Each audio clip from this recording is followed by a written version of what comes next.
Hello, it's Nina here again, and today's theme for our story is things with wings. And also, you may have noticed, I have a little friend here with wings. She is a pink bird of Persia. And you may be thinking, well, I've never heard of that. Well, maybe there are lots of things you've never heard of. But pink birds of Persia exist. They really do. And we have another friend here with wings. Charlie. Come. Charlie. This is Charlie. And as you can see, he's a pigeon. A beautiful pigeon. And he's called Charlie because of a man who raised pigeons in England, and one of his pigeons won a big prize. And the other weekend, we're all sitting around BBC Radio 6 because she makes us sometimes, and we heard this song about it, and it knocked us out, and we had to lie down a little bit after. So we thought we'd have this theme today to honor birds like Charlie and the pink birds and even other things with wings. So we hope you enjoy it, and bye for now. Bye. Cathedral. In a forgotten cathedral, destroyed long ago by fire and carelessness, there lives a colony of angels. At one time, this colony was really something. There were many of them, so many, and they were agile and strong and fearless. They settled here after a great war. During this war, they had made themselves known. They had been seen. This was not the first time men in battle had seen holy apparitions, but it was certainly the most desperate. After the war, they prepared themselves to leave, of course. There was so much to do, of course. But a dis-ease came upon the colony after the final battle, a dis-ease that produced something quite new to the angels, hitherto unfelt by any angel in any realm: fear. And they looked at each other and agreed that they should stay until this feeling left them, until things were right again. So they found the remnants of the great cathedral and made a home there. For them it was perfect, angels not dealing in time and space the same way we do. It had dark corners and high ceilings, and stone and candles and brass. It had long wooden pews, and every once in a while one may find a rosary lying about, covered in dust and dirt, left there in haste by the owner because of some emergency or mere forgetfulness. No matter, you can always get a new one. Angels typically like rosaries, or at least find them interesting. They can be pretty or plain. The ones made of rough rope knots are particularly sweet. The crucifix of wood or stone or plastic or even pearl. What is most interesting to an angel are the stories they tell, the way they feel in the hand, how warm, how cool, the wear and tear, the weight. Many of the angels in this particular colony were young when they settled here and hadn't seen one before. Magic, they would say to each other and giggle. Life was good in the cathedral. All manner of flora and fauna lived there with them, and they loved that. They loved to see the spider spinning her web, how prodigious she is, how clever, how delicate. They loved to look down and see the big-eared mice scurrying along, busy, and always making babies. With so many beautiful mouths to feed, the angels saw fit to present perhaps a few more breadcrumbs or remnants of cheese wheels than the rodents might normally come across. A pretty little family of snakes also took up a nook in this space, so it was only right to at least give the mice a fighting chance. Natural selection may occur, but you don't always have to sit on the sidelines and watch it. There was also the human world around them, of course. Of course. This world was new, completely different to the one that had been there just 5 years before. People found it hard to get on, especially here, especially in this place. It wasn't just the destruction nor the scale of it. It was the despair. Humans have always found inventive ways of hurting each other. From the day of one, it has been a trademark skill. But this time, the plot got lost. The gains and losses confused and miscounted and repeated over and over and over again. Senseless. And when things stop making sense, when the pattern of nature is eluded, we don't see God anymore. We don't see ourselves anymore. That is, we despair. Angels see this all the time in their work. They see despair and depression and self-loathing and abuse. This was different, bigger.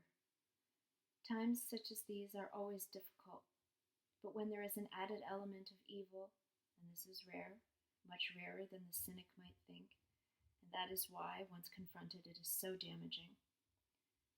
The difficulty is escalated to near impossibility. But the angels were ready. They'd been preparing for this all their lives, they told themselves. This was their job, they told themselves, their only job, to do good, to do right. And so they set out to do this. They helped build orphanages and soup kitchens and hospices. They soothed the sick and dying. So many sick, so many dying. They stood at the shoulders of good people everywhere, and in their moments of doubt told them to be brave. Go, invent. Go, build. Go, put your hand out to he who would go untouched. They appeared to those who needed comfort the most. Nobody believed what these people said, that they'd seen an angel, but it didn't matter much. The job had been done. They encouraged the sun and moon to shine brightly. They encouraged grass to grow and trees to spread their branches. They encouraged rabbits and owls and mice and badgers and oxen and crows and frogs and foxes to appear in fields of green in the bright sunshine. They encouraged birds to sing their best songs and flowers to put their faces right up to the light. Humans like this, they said. Deep down, it makes them happy to see nature, alive and thriving. It gives them hope, and they don't even know it. And nature complied. It isn't as they say. Nature cooperates all the time. It's us who puts a spanner in the works. The angels were busy for many years. They tried so hard for so long. And then one day, they finally stepped back and looked upon their works. And they despaired, for nothing had changed. Children still went hungry. The insane were still left to rot in filthy rooms. Wives were still beaten and husbands not paid enough, and cats still tortured in the streets, and dogs kicked, and thick black smoke cloaked every city, and women were raped, and men were forced into service, and wars still fought when after that one great one, it was all supposed to end. It was all supposed to have been for something. And the fear had not dissipated, but rather it had grown and spread over everything, sticky as blood. So they retreated, back into the dark safety of the forgotten cathedral, back to the mice and the snakes and the spiders. They could not go back from whence they came. They had failed. So they chose to live out their days in the cathedral, never venturing out into the wider world. Angels do age, but of course they age much more slowly than humans, angels not dealing in time and space the way we do. And by this time they are very old indeed, and starting to show it. Nowadays they mostly tend to the animals in their keep, and the plants. It is arguably the most beautiful cathedral in the world.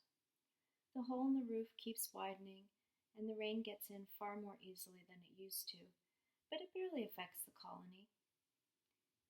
They learned long ago from their four-footed brethren that rain isn't the worst thing that could happen to you.